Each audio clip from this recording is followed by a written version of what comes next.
Nosotros como seres humanos somos profesionales en justificarnos y encontrar una excusa para prácticamente todo, ya sea por no hacer los deberes o por discutir con nuestros hermanos, pero no solo eso. Cuanto más viejo te haces, más serias y locas se vuelven las excusas. Mi mujer y yo vimos una vez una película en la que un hombre explicó a su mujer que no podía evitar su adulterio. Es que amo a esa mujer, no lo elegí eso, no fui yo, fue el amor. Y fue una lamentable excusa.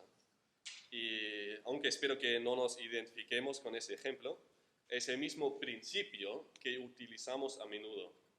Excusamos nuestra falta de amabilidad con el prójimo diciendo que simplemente es porque tenemos un mal día, estamos estresados en el trabajo o en el instituto, estamos cansados o hambrientos y usamos esas circunstancias para justificar nuestro, nuestro mal hacer, ¿no? Nuestros pecados hacia el prójimo. Aunque nuestro prójimo igual acepte esta excusa, con Dios no hay excusa para nuestro comportamiento pecaminoso.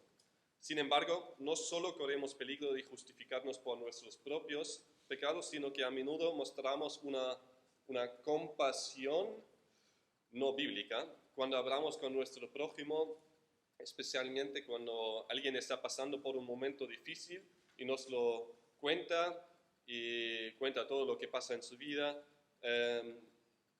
Y yo también debo confesar que muchas veces me he dado cuenta de una conversación que no estaba confrontando ni mencionando a la persona sobre ciertos pecados que ha mencionado en la conversación porque tenía compasión. Claro, cuando alguien viene a ti y tiene un problema y te lo cuenta y también te enteras de un pecado, no dices, para, ahí has pecado.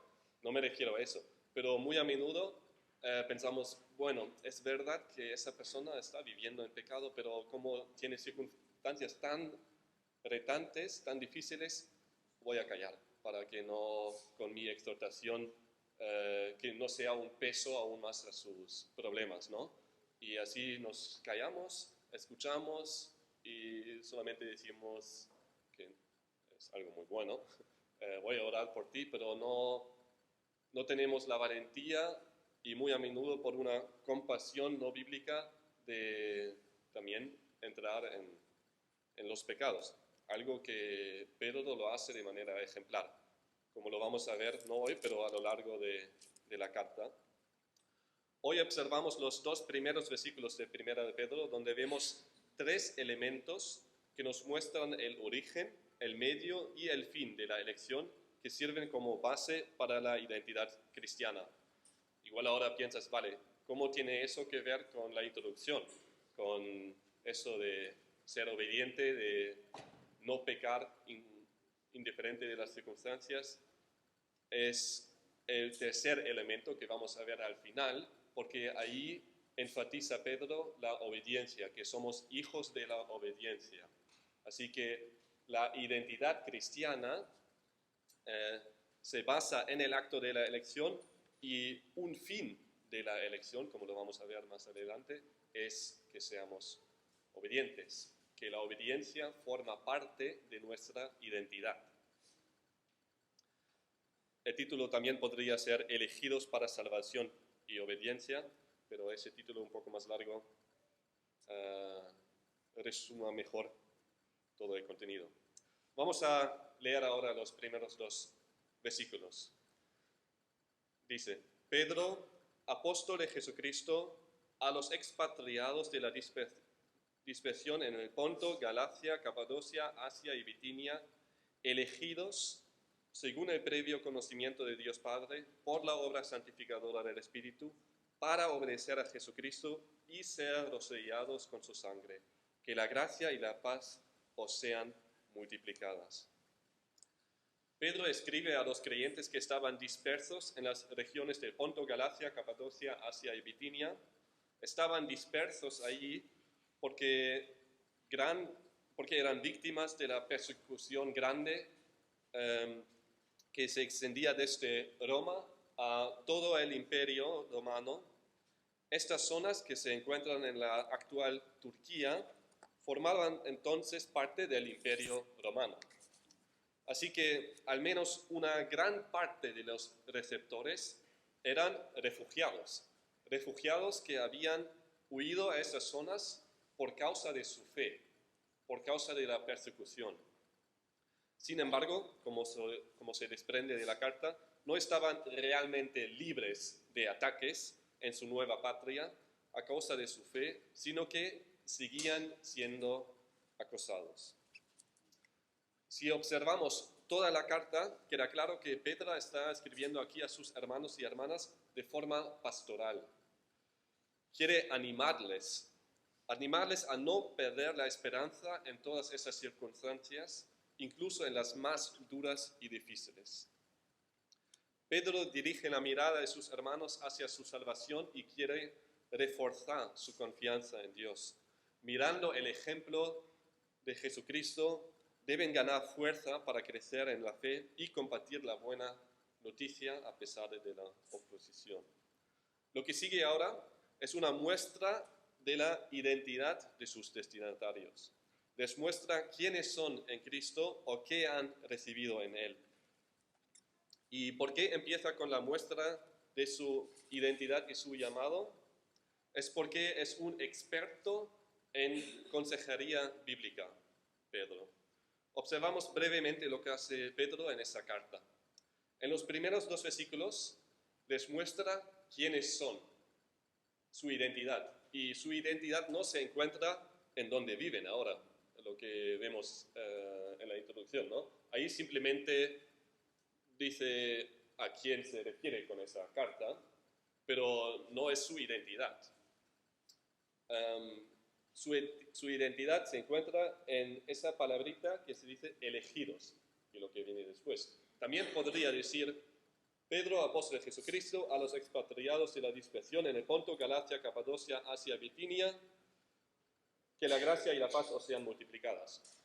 Podría ser una introducción, pero ¿por qué? ¿Por qué mete eso?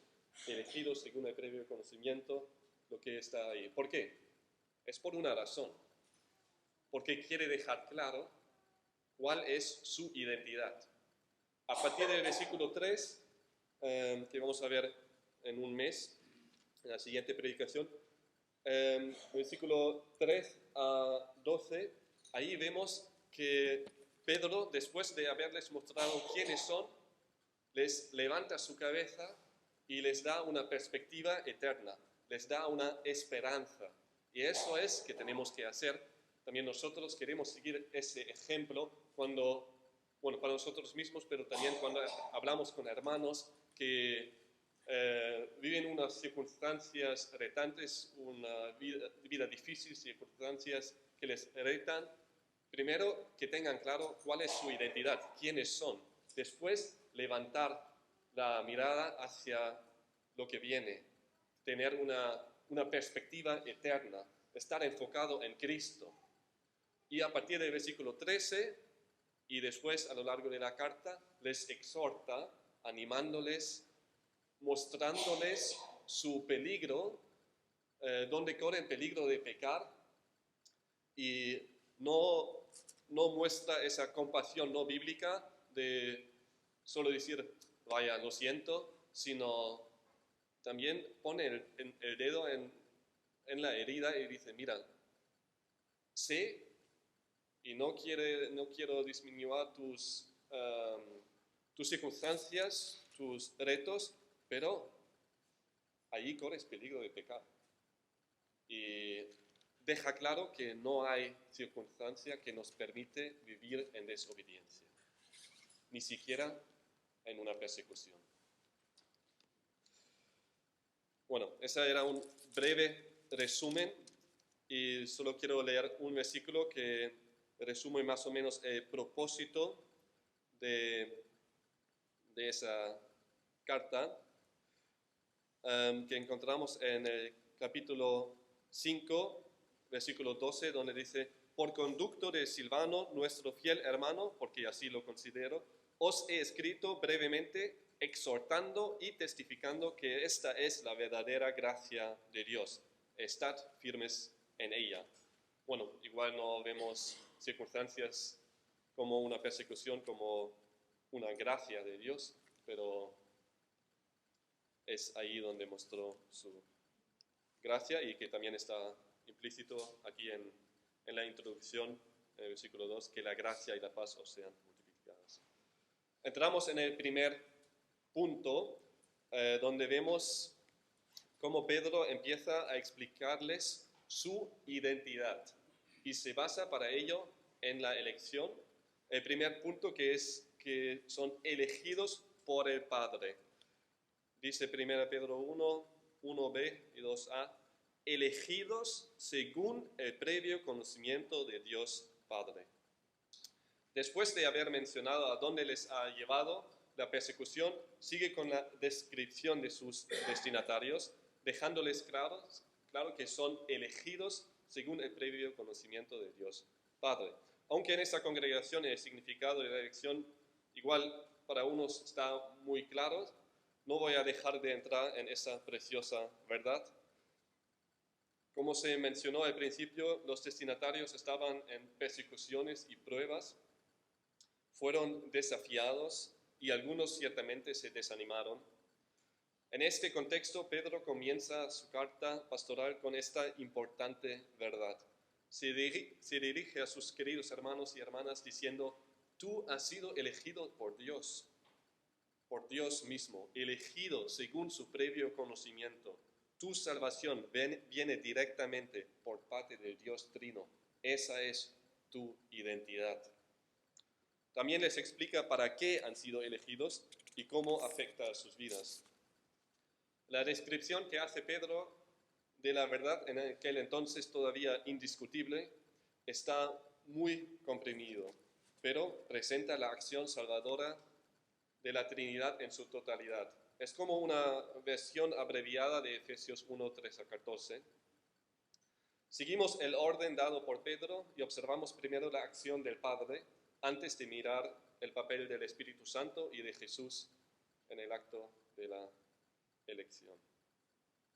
Con la acción del Padre comienza la salvación del individuo.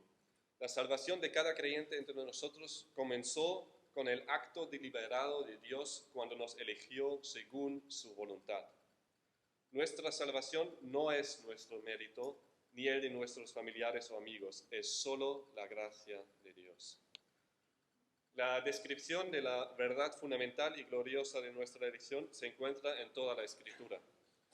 Antes de que veamos otros pasajes muy hermosos de la Biblia, para una mejor comprensión, quedémonos por ahora en 1 Pedro, en el capítulo 2, los versículos 9 a 10, dice, capítulo 2, los versículos 9 a 10, pero vosotros sois linaje escogido, real sacerdocio, nación santa, pueblo adquirido para posesión de Dios, a fin de que anunciéis las virtudes de aquel que os llamó de las tinieblas a su luz admirable. Pues vosotros en otro tiempo no erais pueblo, pero ahora sois pueblo de Dios. No habíais recibido misericordia, pero ahora habéis recibido misericordia. Podemos suponer que entre los destinatarios había tanto judíos como gentiles. Por las imágenes que utiliza Pedro a lo largo de la carta, podemos ver que da por sentado que conocen bien el Antiguo Testamento, la Biblia de aquel entonces, y también la historia del pueblo de Israel. Esto y el hecho de que Pedro era principalmente un apóstol para los judíos sugiere que aquí también está escribiendo primordialmente a judíos. Aunque la descripción que acabamos de leer en este párrafo de que antes no eran un pueblo, pero ahora son un pueblo de Dios, y pasajes como luego el capítulo 4, que sugiere una vida gentil antes de la conversión, muestra que también había gentiles entre los destinatarios. Además de las calificaciones de generación elegida, sacerdocio real, nación santa y pueblo para poseer, que, como he dicho, recuerda mucho a las calificaciones del pueblo de Israel en el Antiguo Testamento. También vemos el hecho de que Dios llamó a los creyentes de las tinieblas a su maravillosa luz. Y para mí no hay una imagen más adecuada que la que se utiliza aquí para entender que un ser humano nunca podría acercarse a Dios, al Dios Santo, sin su acto de elección. Todos vivíamos en la oscuridad. De esa oscuridad Dios nos salvó. Dios es luz. Él es 100% santo, 100% puro y sin pecado. El hombre es un pecador desde nacimiento y por lo tanto está en la oscuridad. Es imposible salir de esa oscuridad por nosotros mismos porque somos seres humanos. Como seres humanos no estamos rodeados simplemente de la oscuridad, sino que está pegado al corazón de cada uno desde su nacimiento. Como el hombre pecador es la propia oscuridad, no puede acercarse a Dios. Pensemos ahora en esa imagen. Piensa en dos habitaciones. Una habitación llena de luz, como si el sol mismo estuviera dentro de esa habitación. La otra habitación, oscuridad. No hay no hay ni una chispa ni un parpadeo. Ahora abrimos la puerta entre esas dos habitaciones. ¿Qué va a pasar? ¿Va a entrar la luz a la otra habitación o la oscuridad a la habitación de luz? Física. Podéis responder. ¿Qué va a pasar? La luz. La luz entra en la habitación de la oscuridad, claro. La oscuridad, imposible que se acerque a la fuente de luz. Imposible. Así de imposible también lo es para nosotros. Dios es luz. Nosotros somos oscuridad. Da igual si solo has pecado un poco para quedarnos en esa imagen, una nube pequeña de oscuridad, o mucho cuando estás en la calle, hablas con la gente y dices que el hombre es pecador y dices, bueno, soy buena persona, no soy como Hitler o Franco o lo que sea. Cuando pensamos en esos hombres, sí, pecaron mucho, como otros también, vale, pero quedamos en esa imagen. Entonces ellos son una nube demasiado grande, una nube muy grande de oscuridad. Y nosotros igual no pecamos tanto, somos una nube más pequeña de oscuridad. Pero ¿qué diferencia hace a la hora de acercarse a la fuente de la luz? Nada. Da igual si es una nube tan pequeña o tan grande, imposible para la oscuridad acercarse a la fuente de luz. Es solo una imagen. Para que nos quede claro que para nosotros también es imposible acercarnos al Dios santo, sin pecado, 100% puro. Dios es luz y no hay ninguna tiniebla en él, como lo dice 1 Juan 1:5, creo, sí. Por mucho o poco que una persona haya pecado, no puede acercarse a Dios por sí misma. Y eso lo tenemos que tener claro, porque cuando no entendemos eso, cuando pensamos que nosotros, por nuestra fuerza, por nuestros méritos, las buenas obras, lo que sea, nos podríamos acercar a Dios, entonces no podemos entender quiénes somos nosotros y quién es Dios. Tenemos una imagen equivocada tanto de Dios, de su santidad, como de nosotros, de nuestra pecaminosidad. El único camino para ser salvo es Jesucristo.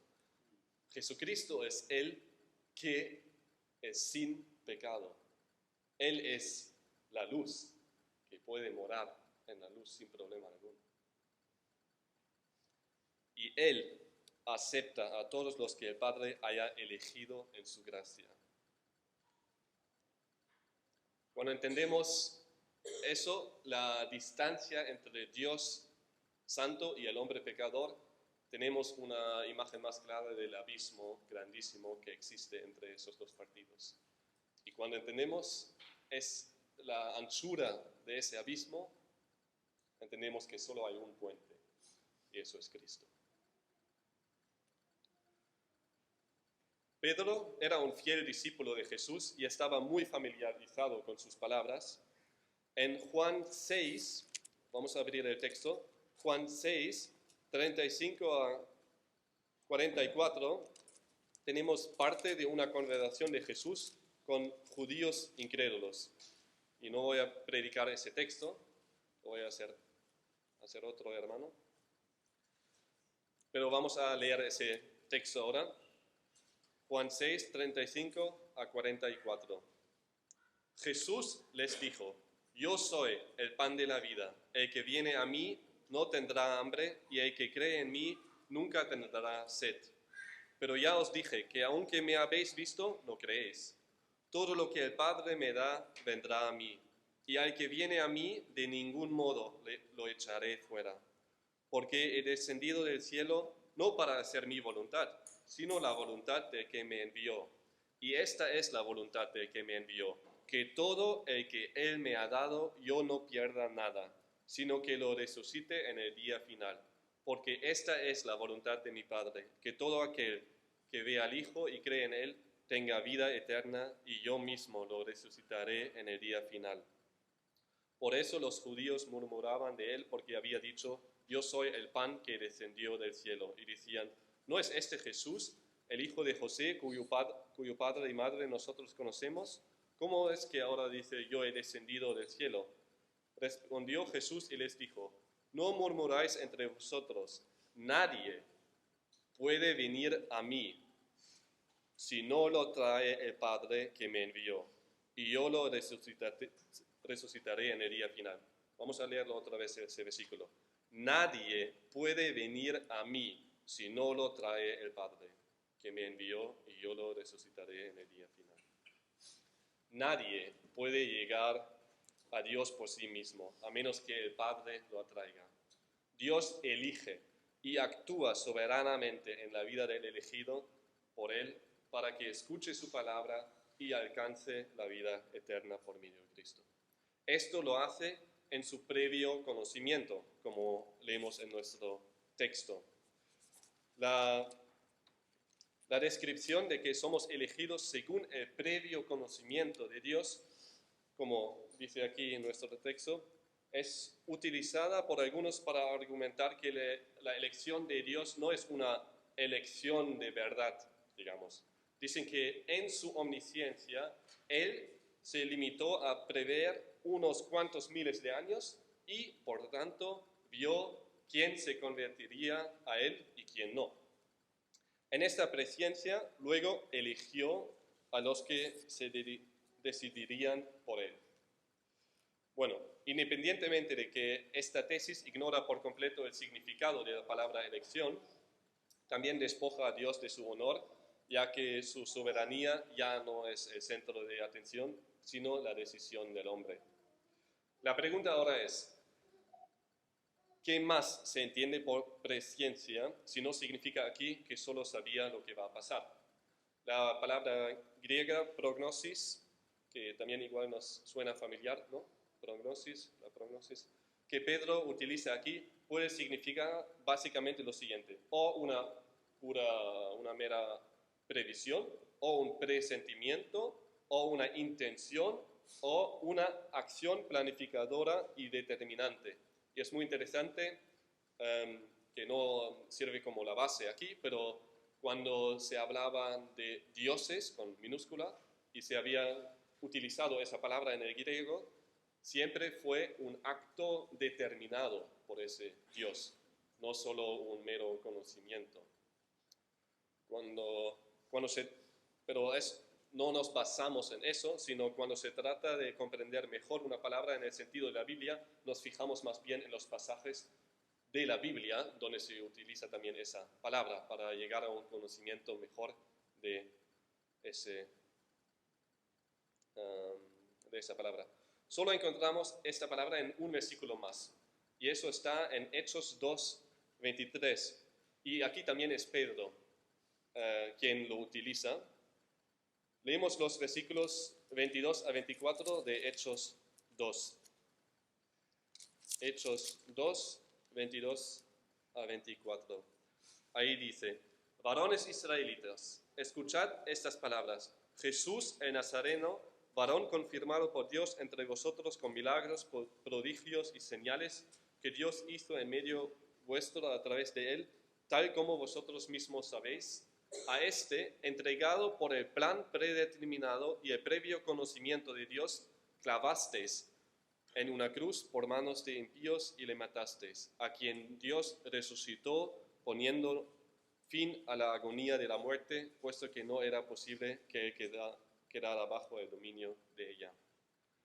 En el sermón de Pedro en Pentecostés leemos que Jesús fue entregado según el plan determinado y el previo conocimiento de Dios. Pedro deja claro que fue la providencia de Dios la que entregó a Jesús. El significado de un mero conocimiento previo tiene poco sentido aquí, ¿no? Dios previó la entrega de Jesús.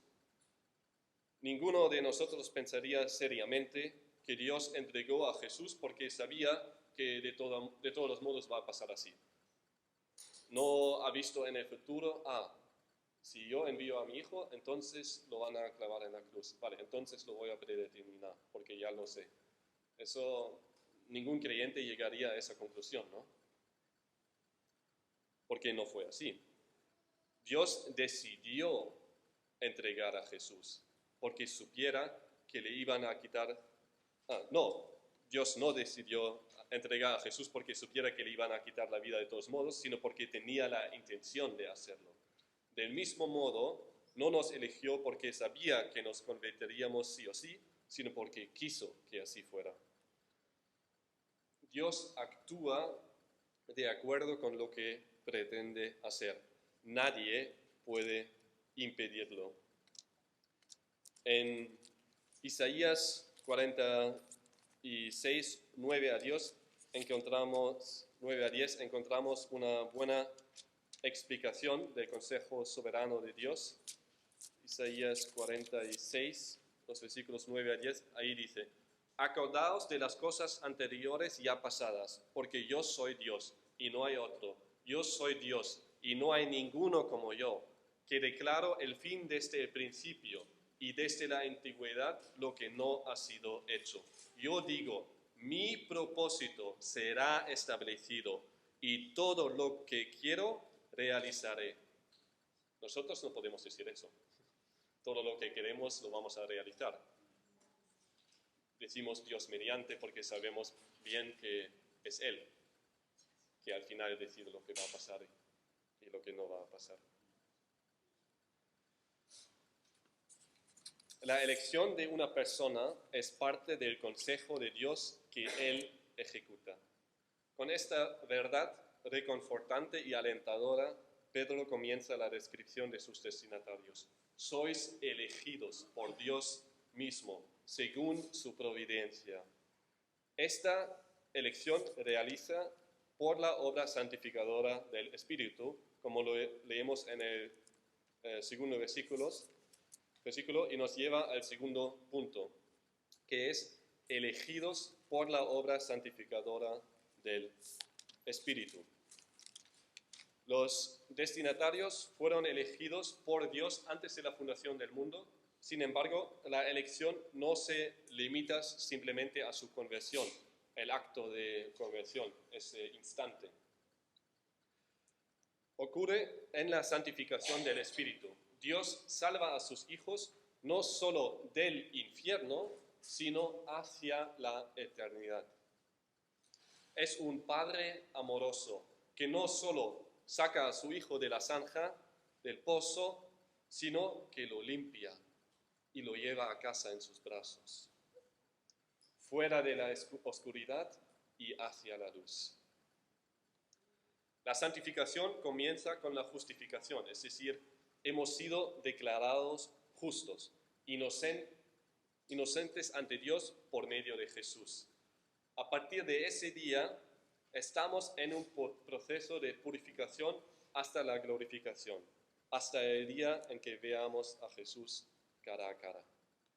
En esta tierra estamos en camino a la eternidad, a nuestro verdadero hogar.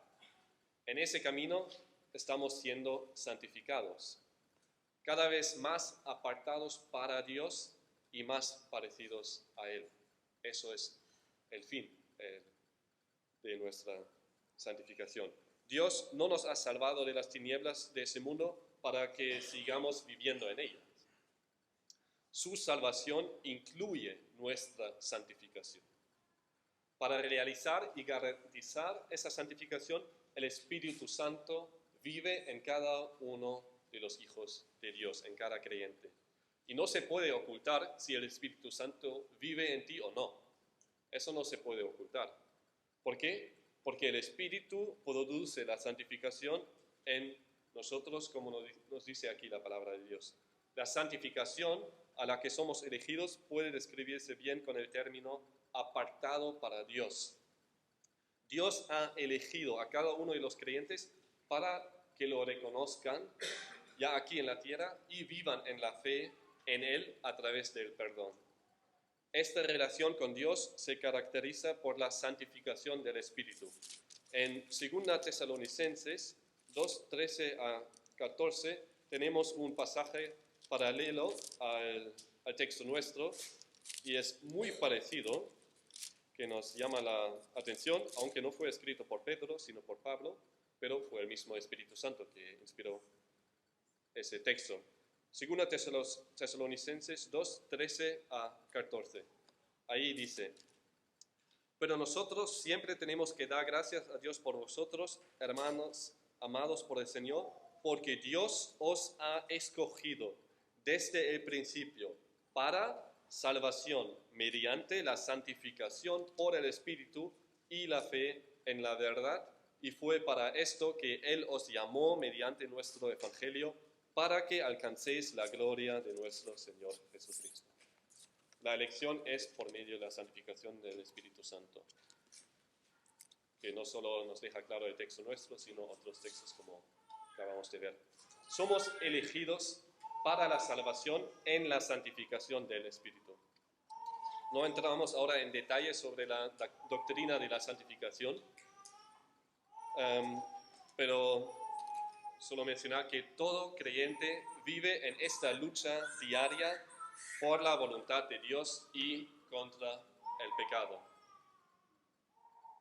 Caminamos en el Espíritu cultivando nuestra relación con Dios.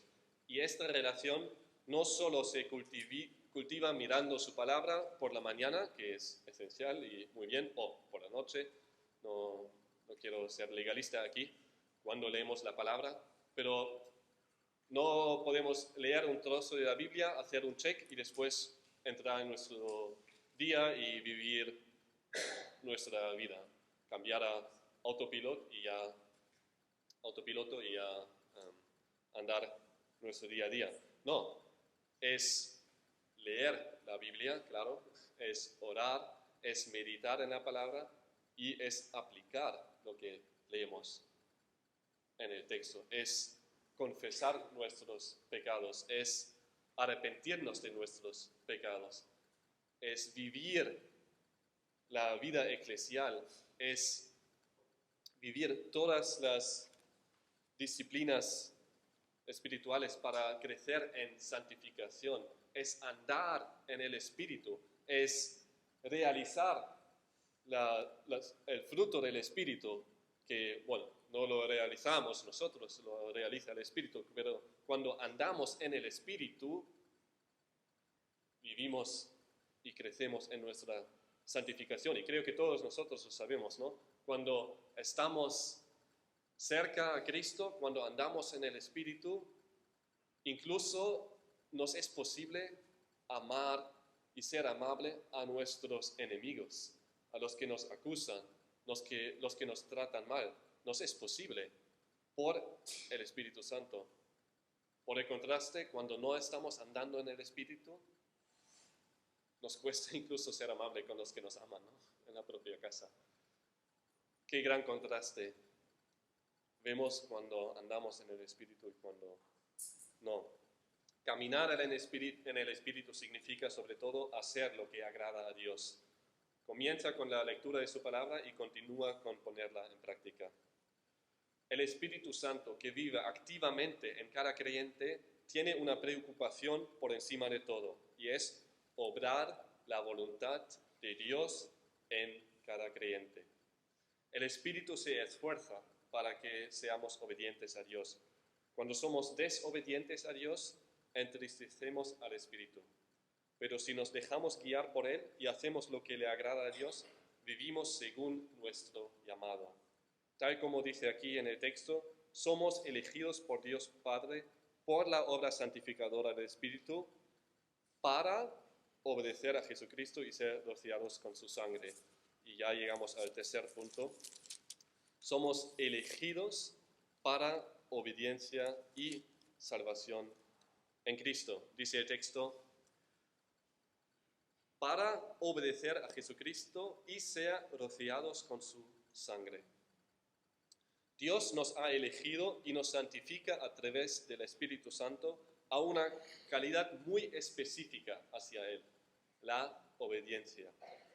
La obediencia no solo es una virtud para los creyentes más piadosos, la obediencia a la palabra de Dios es la característica de todo creyente. Ser obediente a Dios no es una opción. La cuestión de si somos o no obedientes a Dios como creyentes no debería ni siquiera existir en nuestras mentes. Ser obediente a Dios es la característica esencial de un verdadero creyente. Pedro lo subraya no solo aquí en la descripción inicial de sus destinatarios, sino también en los versículos 14 y 22 del primer capítulo, donde dice, por ejemplo, en el versículo 14, los llama hijos de la obediencia. Aquí se aclara aún más, no somos hijos de Dios que son libres de elegir si ser obedientes o no, somos hijos obedientes, punto. Es nuestra identidad. Como un príncipe no puede decir, bueno, soy príncipe o no, actúo como príncipe o actúo como ladrón. No, va a actuar como príncipe viviendo en el palacio porque es su identidad. Nuestro empeño debe ser siempre estar a la altura de nuestro llamado, viviendo una vida de autoexamen diario y el correspondiente arrepentimiento cuando desobedecemos. Como creyentes, no nos queda la opción de vivir como uno quiera. Aquellos cuyas vidas se caracterizan por la desobediencia, y digo caracterizan porque todos somos desobedientes, pero cuando se caracteriza la vida de uno de desobediencia, es decir, que vive en desobediencia sin ningún esfuerzo para cambiarlo, no son hijos desobedientes o creyentes carnales, sino simplemente no son hijos de Dios, no son creyentes. No estoy diciendo que un verdadero creyente nunca peca. Todos pecamos, obviamente. Pero cuando no haya ningún arrepentimiento, ningún crecimiento, sino más bien una vida igual que los incrédulos, solo diciendo, sí, una vez me arrepentí o levanté mi mano o lo que sea, eso no te hace creyente. El creyente verdadero no es caracterizado por el pecado. En el versículo 22 vemos cómo la verdadera obediencia se demuestra en la vida del creyente. Dice 1 Pedro 1:22, puesto que en obediencia a la verdad habéis purificado vuestras almas para un amor sincero de hermanos, amaos unos a otros entrañablemente de corazón puro. El amor a los hermanos viene a través de la obediencia a la verdad. Conforme a 1 Juan 4:8, donde se dice, el que no ama no conoce a Dios, porque Dios es amor. Para conocer a Dios debemos leer su palabra y obedecerla. De la obediencia a la palabra de Dios surge entonces no solo el amor hacia tu hermano y hermana, sino también hacia los incrédulos e incluso hacia tu enemigo. Vivir el amor cristiano exige la obediencia a la palabra de Dios. Como vemos, la obediencia es la característica esencial del creyente.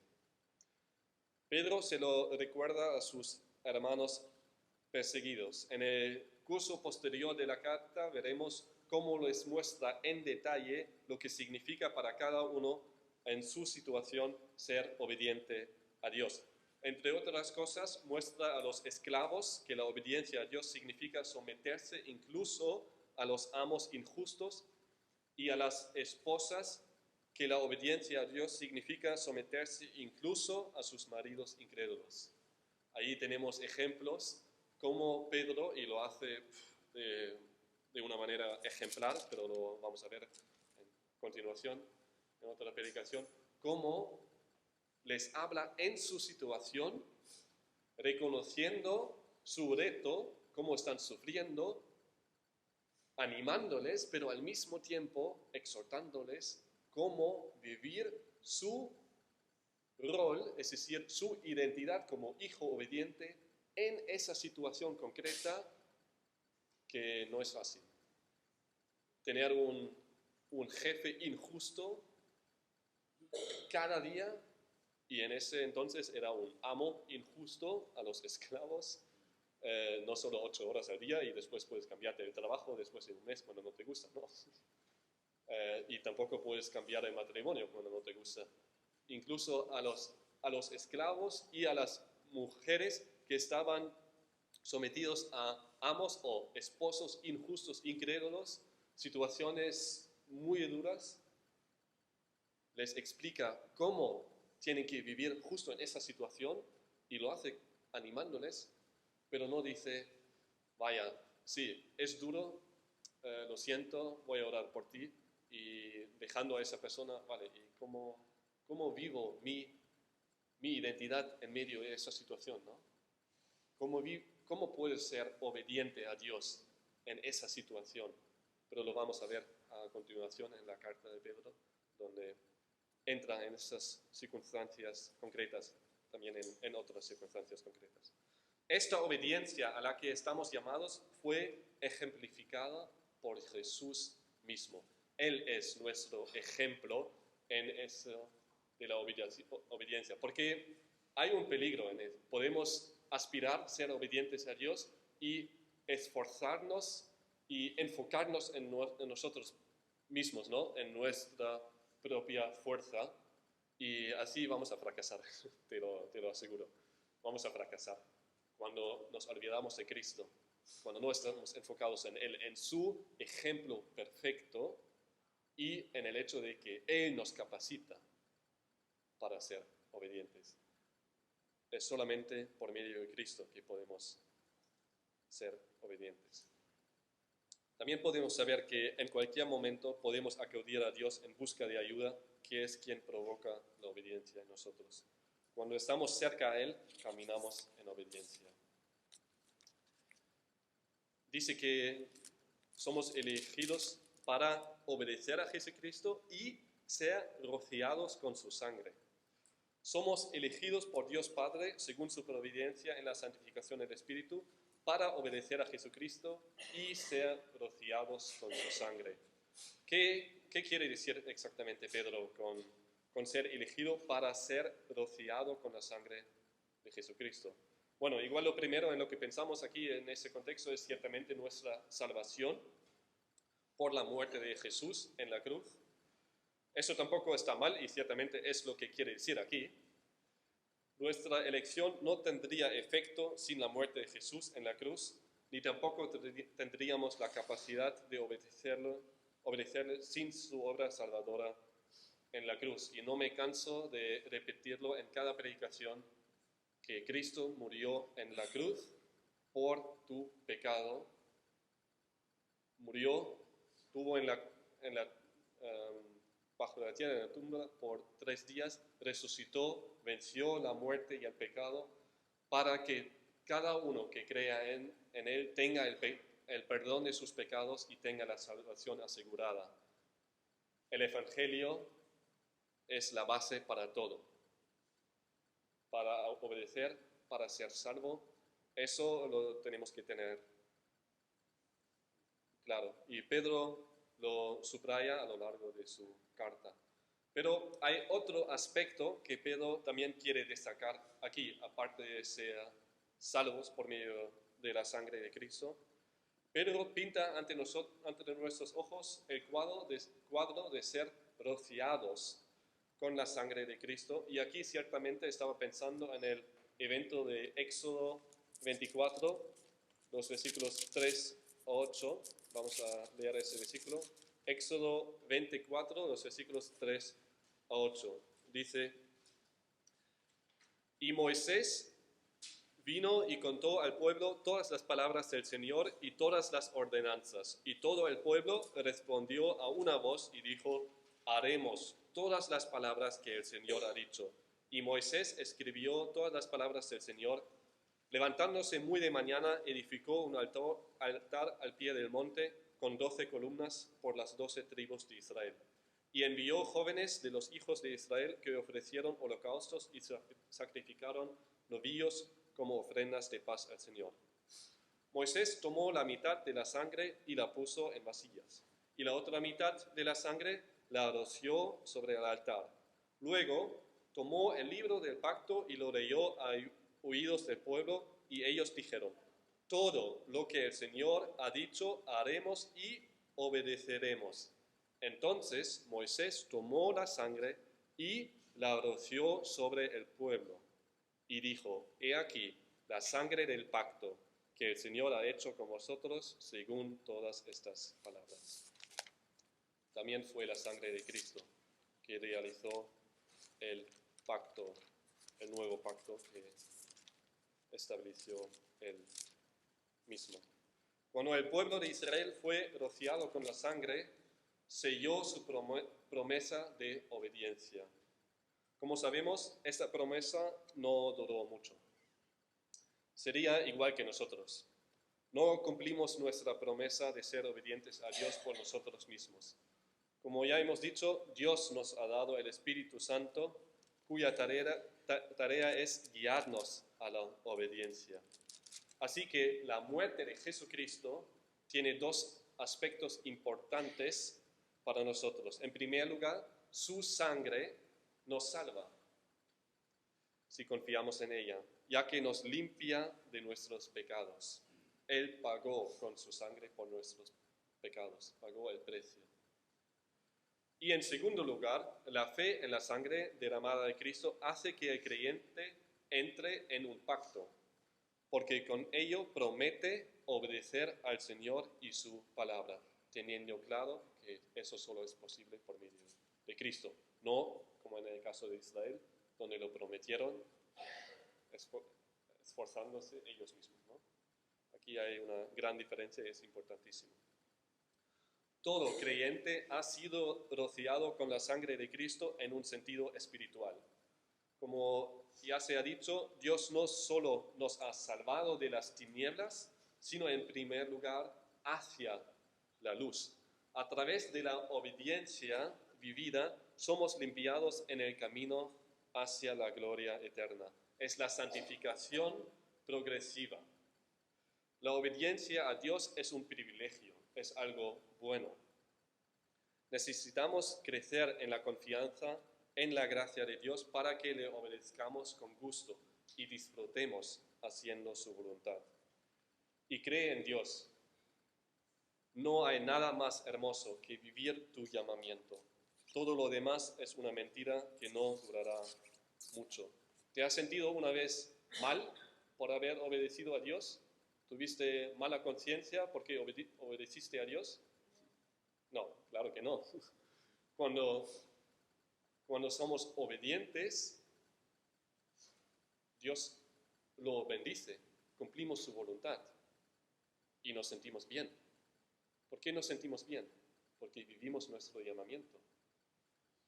Somos como el pez en el agua. Dios nos salvó, nos puso en su acuario, para decirlo así. Y cuando vivimos en obediencia, podemos disfrutar de la bendición de Dios. A Él le gusta y nosotros tenemos esa paz y nos viene bien obedecer. Nos viene bien obedecer a Dios. Pero en primer lugar, damos gloria a Él por medio de nuestra obediencia. Pedro termina ese texto con un deseo. Dice que la gracia y la paz os sean multiplicadas. Concluye su saludo con el cariñoso deseo de que la gracia y la paz sean cada vez más abundantes para sus hermanos. Nosotros como creyentes ya hemos experimentado la gracia de Dios en nuestra salvación y la paz con Dios desde entonces. Sin embargo, necesitamos esta gracia una y otra vez. Cada día necesitamos la gracia de Dios. Dependemos de su gracia porque nos da fuerza para vivir la vida cristiana y estar en paz con Dios. La paz de Dios es la mayor paz que podemos tener en esta tierra. Su paz es la fuente de la verdadera paz interpersonal. Solo quien vive en absoluta paz con Dios puede vivir en verdadera paz con su prójimo. Es algo hermoso experimentar la gracia de Dios y su paz. Pedro lo sabe por experiencia propia y desea lo mismo para sus hermanos perseguidos. Llegamos al fin de la predicación. Como Dios nos ha salvado soberanamente, así nos mantiene soberanamente con Él. El hecho de que Dios nos haya salvado y esté obrando en nosotros por medio del Espíritu Santo para que podamos vivir para su gloria debería darnos fuerza y esperanza. Las circunstancias que cambian la vida y los desafíos pueden llegar y llegan. Igual vives en medio de esos desafíos, pero no cambia tu llamamiento. Ninguna circunstancia cambia tu llamamiento, cambia tu identidad, cambia quién eres en Cristo, cambia a lo que Dios te ha elegido. Dios nos ha apartado para Él. Podemos y debemos vivir en obediencia a Él, sin importar lo que estemos pasando o cómo nos vaya. Así que no tenemos más remedio que vivir este privilegio. Es un privilegio ser obedientes a Dios. Somos libres de la esclavitud del pecado porque Dios nos ha salvado de esa esclavitud. Ya no estamos bajo ese yugo. Ya no andamos en el pecado. Ya no tenemos que pecar, sino podemos obedecer. Me gustaría concluir con una cita de John MacArthur que escribe lo siguiente sobre esos dos versículos. Escribe: en conclusión, la doctrina de la elección es un poderoso estímulo para la vida santa. Los creyentes conocen a Dios y han sido apartados por su amor hacia ellos. Esto les da una motivación especialmente poderosa para vivir para la gloria de Dios. Vamos a orar. Gracias, Señor, gracias por tu gracia, por tu soberanía. Gracias, Señor, por el acto de elección. Gracias por habernos elegido, por santificarnos, por habernos salvado. Y todo eso no por voluntad nuestra, sino por voluntad tuya. Y obraste en nosotros, nos salvaste, no para que vivíamos como vivíamos antes, sino para que tengamos nueva vida, ya, aquí, en esta tierra, hasta que seamos llevados a ti. Señor, tú nos salvaste, nos has elegido para que andemos contigo, para que seamos hijos obedientes, para que vivimos para tu gloria. Gracias, Señor, por tu palabra, gracias por las verdades que podemos encontrar ahí y que nos son de consuelo, de ánimo, de exhortación para vivir la vida cristiana. Y queremos crecer en ello. Estamos todos en la misma dirección y queremos animarnos el uno al otro y enfocarnos en ti para que cada uno de nosotros vive su vida para tu gloria. Gracias, Señor, por tu gracia que obra en nosotros y gracias por todo lo que haces por medio del Espíritu Santo en nosotros, basándonos en el ejemplo perfecto de tu Hijo amado, Jesucristo, en cuyo nombre oramos. Amén.